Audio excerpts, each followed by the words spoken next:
Good evening बच्चों। आज हम बीएससी द्वितीय सेमेस्टर बॉटनी का मेजर पेपर सॉल्व करेंगे जिसका नाम है आर्चिगोनियड्स एंड प्लांट आर्किटेक्चर। ठीक है, तो सबसे पहले आइए देखते हैं पहला क्वेश्चन, जिसमें क्वेश्चन कह रहा है कि प्रोटोस्टिल में मज्जा की क्या स्थिति होती है। तो देखिए, मैंने 2-3 क्वेश्चन सॉल्व किए थे कि इसमें जो है मज्जा अनुपस्थित होता है।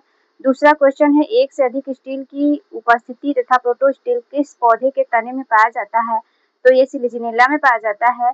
सिलेजिनेला को हम हेट्रोस्पोरी जो है कि हेट्रोस्पोरी भी कहते हैं, क्योंकि इसमें दो तरह के स्पोर्स बनते हैं, एक मेगास्पोर और दूसरा है माइक्रोस्पोर। ठीक है, आपको ये बताया था मैंने। तीसरा है क्वेश्चन है जिम्नोस्पर्म वे पौधे हैं जिनमें निम्नलिखित विशेषताएं होती है। तो सबसे पहली विशेषता ये होती है कि जिम्नोस्पर्म जो होते हैं वो नेक्ड सीड प्लांट होते हैं। ठीक।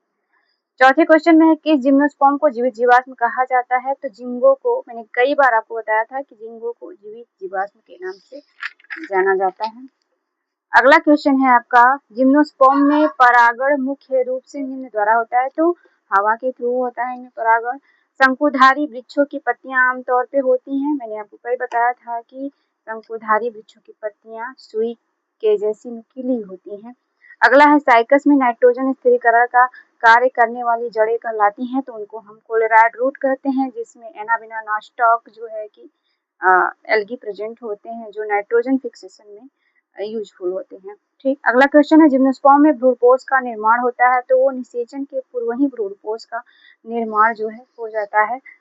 अगले क्वेश्चन को देखते हैं कि मेगास्पोरेंजियम को इस नाम से भी जाना जाता है। तो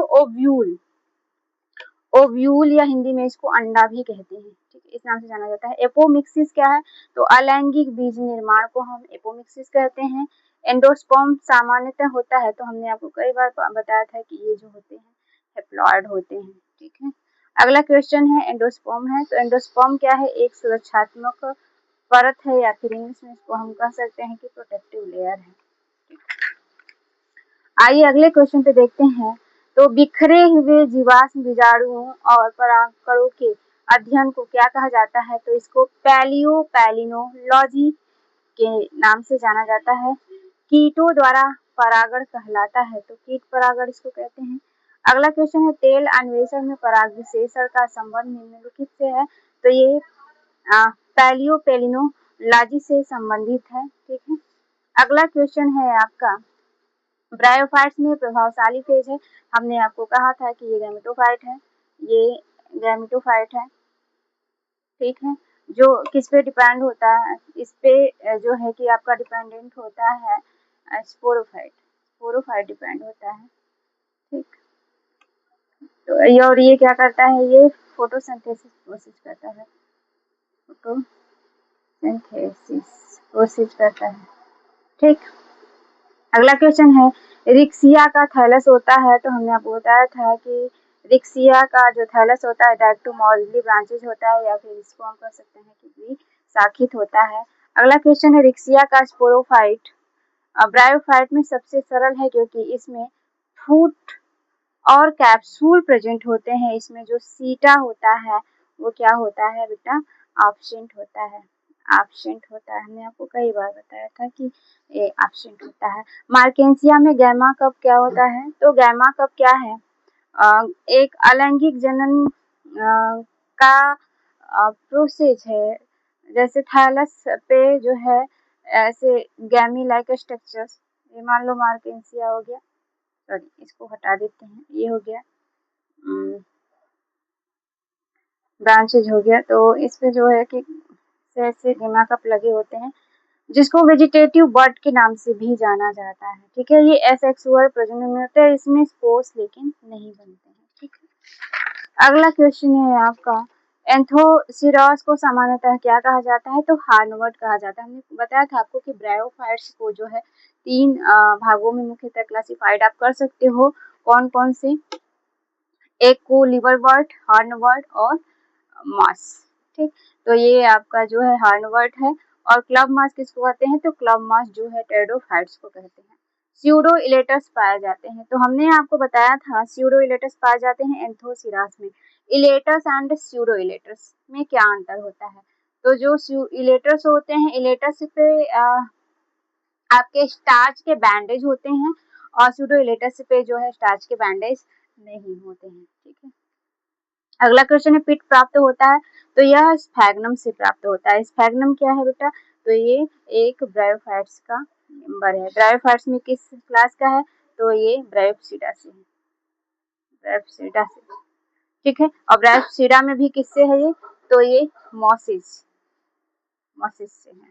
ठीक है, अगला क्वेश्चन है ब्रायोफाइट को स्थिर रखने व अवशोषण का कार्य किसके द्वारा किया जाता है? तो राइजोइट्स के द्वारा। बताया हमने आपको बताया था कि राइजोइट्स के द्वारा होता है। और ब्रायोफाइट्स में दो तरह के राइजोइट्स आपको देखने के लिए मिलेंगे, एक स्मूथ राइजोइट्स होता है और दूसरा क्या होता है? ट्यूबिकुलेट राइजोइट्स होता है। ये स्पेसीज पे डिपेंड करता है कि किस स्पेसीज में कौन सा राइजोइट्स प्रेजेंट रहेगा। ठीक है, अगला क्वेश्चन है ब्रायोफाइट्स में पानी अत्यंत आवश्यक होता है। तो बेटा फर्टिलाइजेशन के लिए आवश्यक होता है। हमने कई बार आपको बताया था कि water is necessary for fertilisation in bryophytes. ठीक है, ब्रायोफाइट्स में जो है कि फर्टिलाइजेशन के लिए वाटर जो है बिल्कुल कंपलसरी है। अगर वाटर नहीं रहेगा तो फर्टिलाइजेशन प्रोसेस जो है कि नहीं हो पाएगा। अगले क्वेश्चन पे आते हैं कि बीजाणुद्भिद में विभज्योतक ऊतक की उपस्थिति विशिष्ट विशेषता है।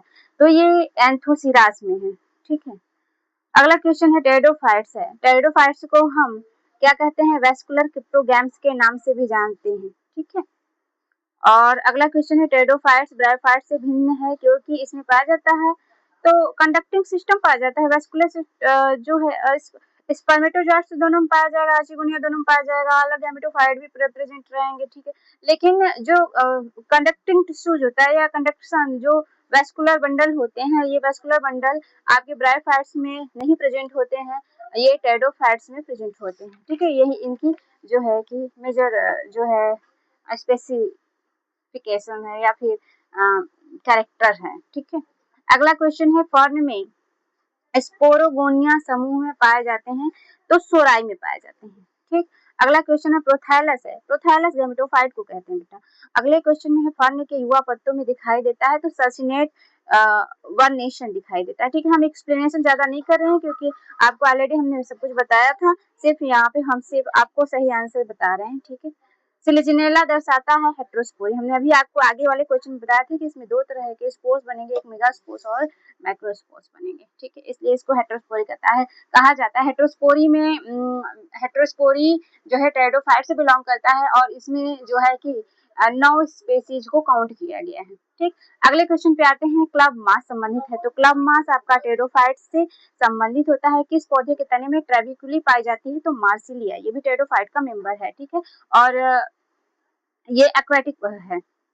यूस्पोरेंजिएट टाइप की बीजाणुधानी विकास को कहा जाता है। तो ये दोनों इसको हम कह सकते हैं कि एकल प्रारंभिक कोशिका से बीजाणुधानी का विकास करता है और प्रारंभिक कोशिका के एक समूह से बीजाणुधानी का भी विकास करता है। और जलीय फर्न का उदाहरण है तो साल्विनिया को हम जलीय फर्न के नाम से भी जानते हैं। ठीक है, क्योंकि और हाँ, साल्विनिया भी आपका हेट्रोस्पोरी जो है, साल्विनिया आपका हेट्रोस्पोरी जो है कि शो करता है।